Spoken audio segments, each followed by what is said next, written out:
Selamat pagi Jemaat Kalam Kudus Ambon. Apa kabar semuanya? Saya berharap semuanya dalam keadaan baik, terpelihara di dalam kasih Tuhan. Pagi ini, sebelum merenungkan firman Tuhan, mari berdoa bersama-sama. Tuhan, sekalipun kami berbeda-beda tempat, tapi Tuhan, Engkau menaruh kerinduan hati yang sama di hati kami, haus dan lapar akan Tuhan. Berfirmanlah Tuhan, kami mau mendengarkan firman-Mu yang menjadi sumber kekuatan dan pengharapan buat kami bersama-sama. Berkati tolong hamba-Mu yang terbatas. Mampukan untuk bisa menjelaskan firman Tuhan dan beri hikmat pengertian yang daripada Allah Roh Kudus. Terpujilah Tuhan, di dalam nama Yesus kami berdoa. Amin. Jemaat yang terkasih, renungan firman diambil dari 1 Raja-Raja 17, mulai dari ayat 17 sampai 22. Demikianlah firman Tuhan. Sesudah itu anak dari perempuan pemilik rumah itu jatuh sakit. Dan sakitnya itu sangat keras sampai tidak ada nafasnya lagi. Kata perempuan itu kepada Elia, "Apakah maksudmu datang kemari, ya abdi Allah? Singgahkah engkau kepadaku untuk mengingatkan kesalahanku dan untuk menyebabkan anakku mati?" Kata Elia kepadanya, "Berikanlah anakmu itu kepadaku." Elia mengambilnya dari pangkuan perempuan itu dan membawanya naik ke kamarnya di atas dan membaringkan anak itu di tempat tidurnya. Sesudah itu ia berseru kepada Tuhan. Katanya, "Ya Tuhan Allahku, apakah engkau menimpakan kemalangan ini atas janda ini juga yang menerima aku sebagai penumpang dengan membunuh anaknya?" Lalu ia mengunjurkan badannya di atas anak itu 3 kali dan berseru kepada Tuhan. Katanya, "Ya Tuhan Allahku, pulangkanlah kiranya nyawa anak ini ke dalam tubuhnya." Tuhan mendengarkan permintaan Elia itu, dan nyawa anak itu pulang ke dalam tubuhnya, sehingga ia hidup kembali. Jemaat sekalian, kisah ini terjadi ketika Elia menumpang di rumah janda Sarfat dengan anaknya. Dan Tuhan memelihara kehidupan mereka. Sementara pada waktu itu tidak ada turun hujan sama sekali 3,5 tahun. Kelaparan melanda seluruh daerah. Tetapi Tuhan memelihara mereka semuanya. Dan saat itu krisis tiba-tiba terjadi menimpa wanita ini. Anaknya jatuh sakit dan meninggal dunia. Dan apa yang menjadi reaksi wanita ini? Wanita ini marah, menandakan dia tidak terima dengan keadaan yang terjadi. Dia marah, baik marah kepada Tuhan maupun juga marah kepada Nabi Elia.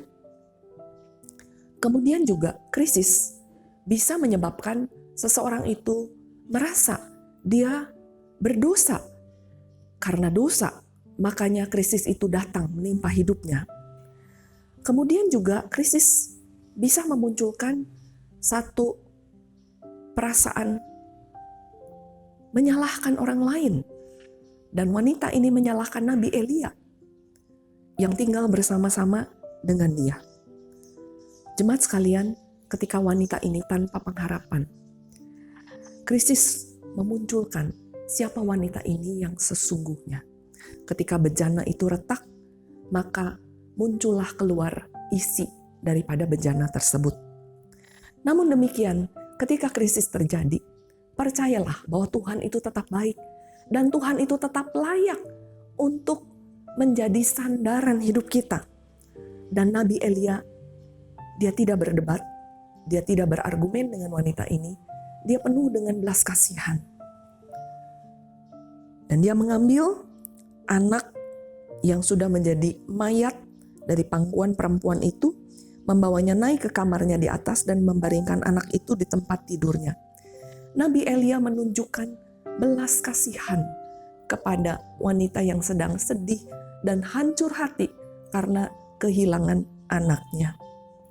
Namun demikian, jemaat sekalian, di ayat 20, Nabi Elia ketika dia berdoa kepada Tuhan, dia sebetulnya menunjukkan doa yang penuh dengan kebingungan. Doa yang menimbulkan rasa sedih dan juga keputusasaan. Bahkan Elia juga bertanya-tanya, Tuhan, apakah engkau menimpakan kemalangan ini atas janda ini yang sudah berbuat baik, yang membiarkan aku menumpang di rumahnya? Jemaat sekalian, satu doa yang putus asa, satu doa yang kebingungan, saat hal itu digumulkan luar biasa di dalam Tuhan. Jemaat, apa yang terjadi berikutnya?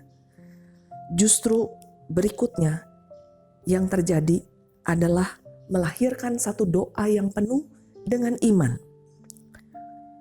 Di ayat 22 dikatakan bahwa bagaimana Tuhan mendengarkan doa Elia dan nyawa anak itu dipulangkan kembali ke dalam tubuhnya.